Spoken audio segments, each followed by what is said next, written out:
It was already in my mind that there are not much vegetarian options there, and so I was already prepared for that moment. Hi guys, and today we have a very special guest, Anchal Sharma, a final year student from Kyiv Medical University, Ukraine. Thanks for joining. Thank you so much for having me. Okay, so studying MBBS in abroad raises a lot of questions in the minds of young aspirants. So today we have Anchal who is pursuing MBBS in Kyiv, Ukraine, and we will have a conversation regarding the common FAQs. So let's begin. Firstly, why did you choose studying in Kyiv Medical University out of the many medical universities in Ukraine?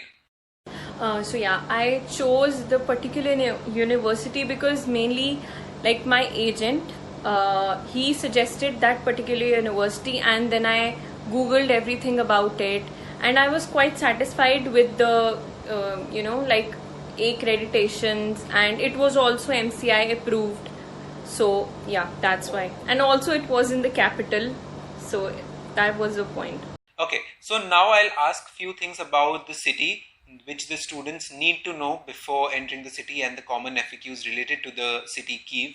So firstly, is the city safe for the students? Tell me about the security of the students in Ukraine, in Kyiv especially. Yes, definitely. It's quite safer there, and of course in hostels also you are safe. You have CCTVs and security guards everywhere, so safety is not an issue at all. Next, what are the advantages of staying in Kyiv? Advantages, firstly, it is the capital, so you'll definitely have more opportunities to enjoy the city too, and also study at a I am a travel enthusiast, so definitely that was a good point for me for staying in the capital. Okay, that's great. And what could be the disadvantages? For me, disadvantages, maybe it can, for some people it can be it's a bit expensive than other cities, so that can be a disadvantage. Okay, and what is the main language used by the population in the city? The main language is Ukrainian, but some people also, they speak Ukrainian, Russian, yeah, and minority English. And how's the climate there? Is it easy to adjust for an Indian student?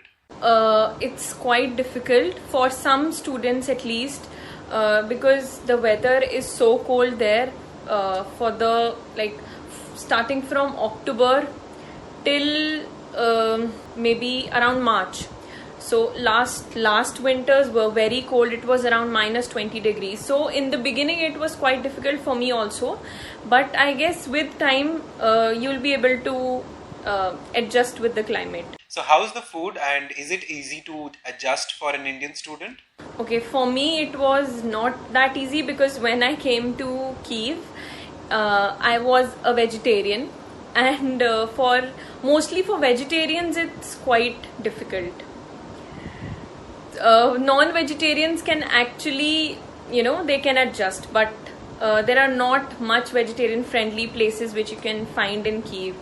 So you have to cook by yourself, and that way you can survive. But yeah, and on weekends you can go to Indian cafes, but not on a daily basis.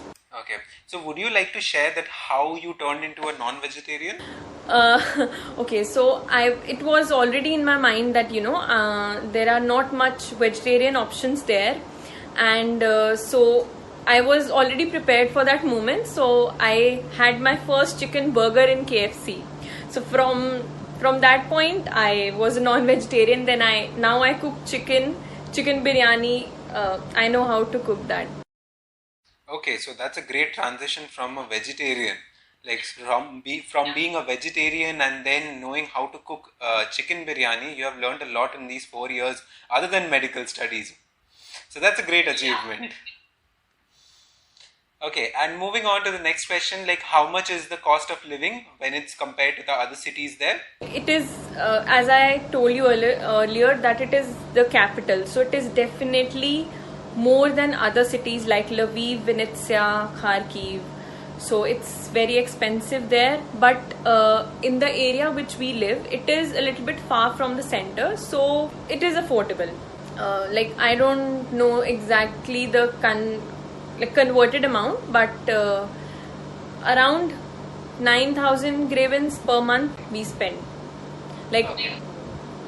groceries and rent, bills, etc. Okay. So moving on, now I'll ask a few technical things about the university. So firstly, like how old is your university? It is around 30 years old. Okay, that's pretty old enough. And what is the FMG passing ratio of the college? Actually, I had to search about this because I didn't really know about this thing. But it is for my university. It is around 37.4%, the passing ratio. Yeah, that's definitely a good ratio. Like out of two students, one student gets through. That's like a good ratio. And like how many Indian students are there? Like usually you'll find that people are more comfortable with students and classmates from their own country. So how many Indian students there? So, firstly, like in the beginning when I came here in first year, there were not much students here, but like during the past few years, there is a huge population of Indian students. So, I don't think that the students who are planning to come now to study abroad, they won't have any problem regarding this. Like, there are quite a lot of Indians which are studying in Ukraine. Okay, that's great. That's great. And what are the approvals and ratings? Like, is it MCI approved? Who listed? Like, what is the level of accreditation? I don't know exactly about that, but it is definitely MCI approved, or I should say now it is NMC approved, which is National Medical Council, and our university is also listed in WHO, like the World Directory of Medical Schools. Okay. And what is the course curriculum in your college? Like, if you compare the Ukraine medical education system with the Indian medical education system, how is it different? What is the course curriculum in your college? If you elaborate about it. No, it's very different because in India there are like 4.5 years of studies and then 1 year of internship. But here we have complete 6 years of studies, and we have many extra subjects which we need to study. Like we have Latin language and Ukrainian language, medical physics, and some more. There are quite extra subjects, and we study here like subject wise. We have cycles of different subjects. Like 1 week there will be like ophthalmology, and the next week ENT. So yeah, this is about the curriculum. Okay. And what do you say about the teachers there? How's the teaching faculty at your college? Do they use English for teaching? Yes, definitely. And the teachers are actually very good. Like they are quite supportive. And yes, the only medium of teaching is English in our university. Okay. That's great to hear. And could you tell me about the hostel? Any advantages over the other hostels? Like, what are the facilities there? So, like in hostels, we have different like 2 room, 3 room, and 4 room, and according to that, you get different kind of amenities. And like you have mess facility and laundry and very strict security. And we also have like library there. You can, if you have uh, problem studying in your room with other roommates, so you can definitely go to the library and study there. That's great. And how's the accessibility of your college? Like for the day scholars? It's quite accessible. Like we can take a bus from our apartment. Like I live in an apartment, so it's easy for me. It's around 20 to 25 minutes. But there's a hostel. You can go you can go by foot also. Like 5 minutes max. Okay. Okay. And how are the seniors there? Like, is there any kind of ragging scene in your campus? No, not at all.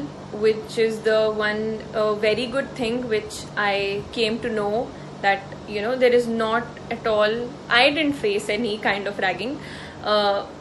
Even our seniors are very helpful and they are very supportive. So yeah. Okay. That's something great to hear. And what are the various extracurricular activities available in the college?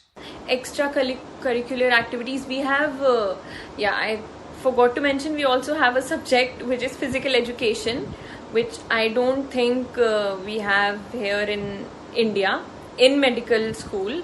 So that those are the activities, like we can play different sports in our physical education class. Yeah. So when we have come upon this topic, tell me about the campus there. I know it must be a great one. Like foreign medical universities normally have huge campus, and I normally don't talk about it this too. But when we have touched upon this, let my audience have an overview about the college campus of your college campus. So we have, as you said, we have a huge building, and there are also in the same campus we have hospitals and different branches of hospital. Like there is a gynecology department which is at a different place. Like it's a huge one, and we have 3 hospitals and 1 campus in our there. Okay, so that's the end to the interview. Just one last question would be that what advice would you like to give to the students who want to study abroad, especially in your city, in this country of Kiev, Ukraine? So one advice I would give that please do not be afraid to come and make your decision to study abroad, because now it is very easy, because earlier everyone was very much afraid of the FMGE, which was the foreign medical graduation exam they had to pass to get the license to study in India. But now there is NEXT, which is National Exit Test, and it need to be passed by everyone, like Indian medical graduates as well as foreign medical graduates.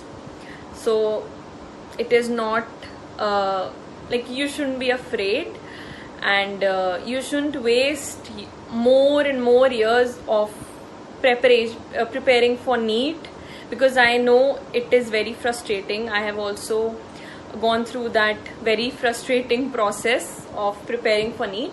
So that's why I chose to study in Ukraine. Okay. So that was a great interview, a very informative one, a very compact and concise one. It was lovely talking to you, Aanchal, and I hope that we have many more such conversations with you in the upcoming years.